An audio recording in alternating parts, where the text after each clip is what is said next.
Did you ever hear the tragedy of YouTube Rewind 2018? NANI?! I thought not. It's not a story the Susan would tell you. It's a meme legend. YouTube Rewind 2018 was a dark incarnation of out-of-touch Gen Xers, so retarded and so pandering, it became the most disliked video on YouTube within weeks.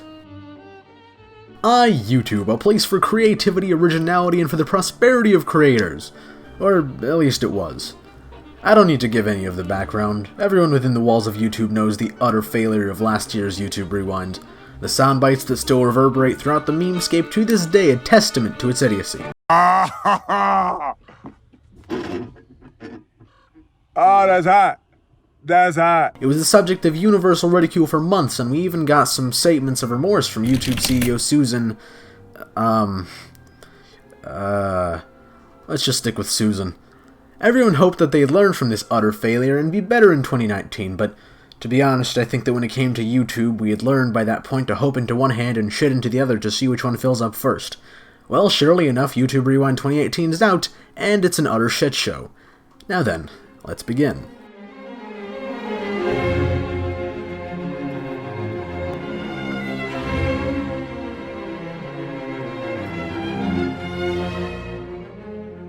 These Rewind videos to me appeared to fall into a bell curve distribution.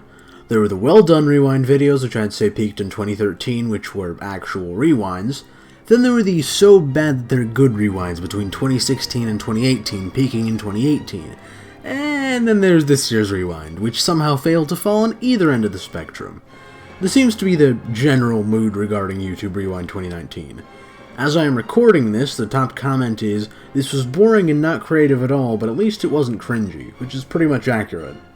It does seem very much like YouTube kinda just completely caved after last year and gave up on the entire thing. This Rewind is just a higher quality Watch Mojo video, and of course that's been memed into oblivion. Watch Mojo even made a video ranking each YouTube Rewind, and they clearly had a lot of fun with this one. So, how did YouTube reinvigorate the series? By doing a compilation of top 10 lists on that year's most liked videos. Thousands of people on Twitter were quick to point out that this YouTube Rewind shared a striking resemblance to a certain YouTube channel that specializes in top 10 countdowns. The pre-2016 Rewinds had entertainment value from just the quality of the videos alone.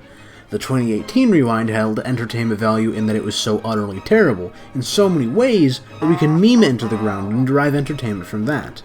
YouTube Rewind 2019, on the other hand, is just nothing. It's so polished, bland, uncreative, formulaic, and careful that there's absolutely no entertainment to be derived from it. Now granted, there were a few good moments, namely the return of PewDiePie, who hasn't been in the YouTube Rewind since 2016, despite being the most subscribed channel on YouTube for that entire time. And no, I'm not counting T-Series. But come on, let's be honest, that's not because he's in their good graces again all of a sudden. It's because whatever swamp creature put this video together just saw that his video fell into whatever category that was being covered, and put him in there accordingly.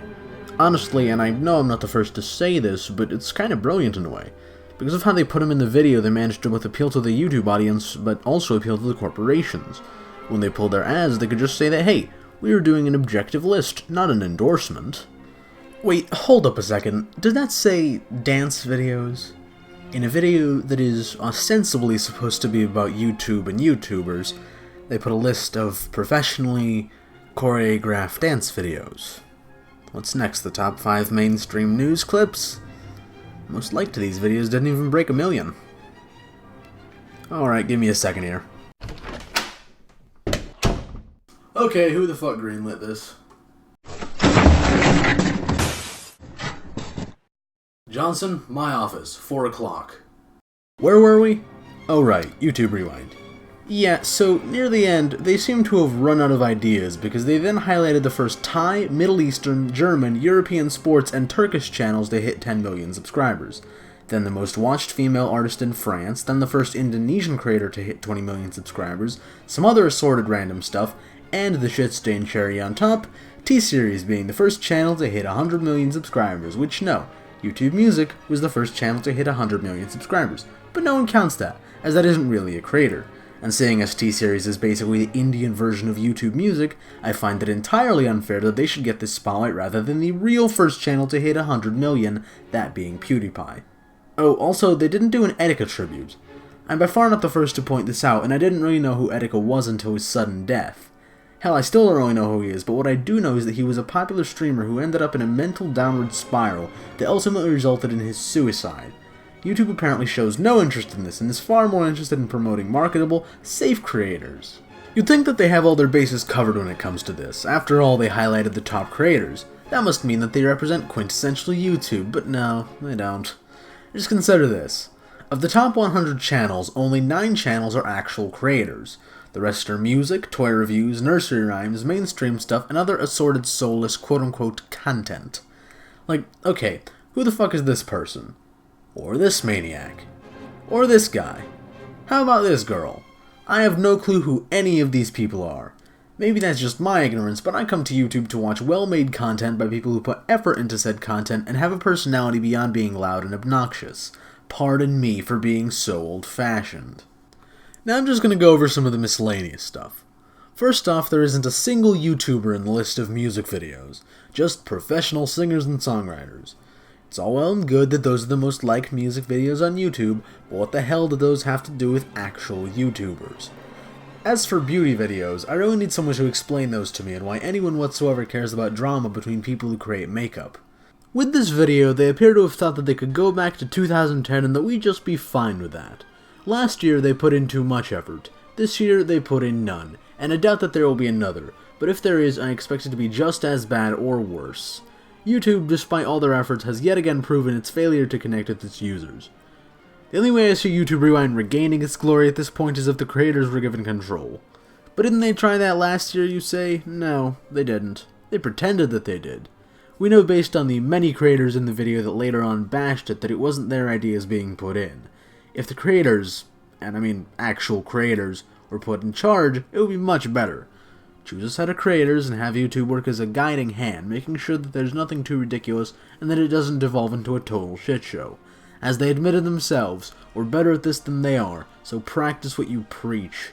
In the end, finally, ultimately, in conclusion, this Rewind video shows something very important about YouTube. Not just that they're out of touch, out of ideas, unoriginal, unable to connect to their users, no, none of that.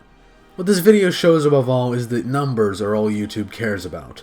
Their recap of the entire last year consists of cold, hard numbers. Despite the facade of broadcast yourself, which was the initial point of this site, YouTube really couldn't care less about its creators. It's why we still have no definitive answer to the Mumkey Jones question. And as much as I could say that we should boycott YouTube and move to another site, that's a fantasy. No site will surpass YouTube anytime in the near future. Vimeo failed, BitChute will fail, they all fail. YouTube has a monopoly over this market, and while that's a topic for another day, for the time being there will be no breaking that monopoly. Our best recourse is to keep pushing this site to get better. It really is a great resource, and Google, the owners of YouTube, understand how important it is. If they didn't, they'd drop YouTube, as it isn't economically viable. This video was well put together, well edited, well researched, well produced. It was a great video, but it wasn't a great Rewind video. This has been Arkin, and thanks for watching.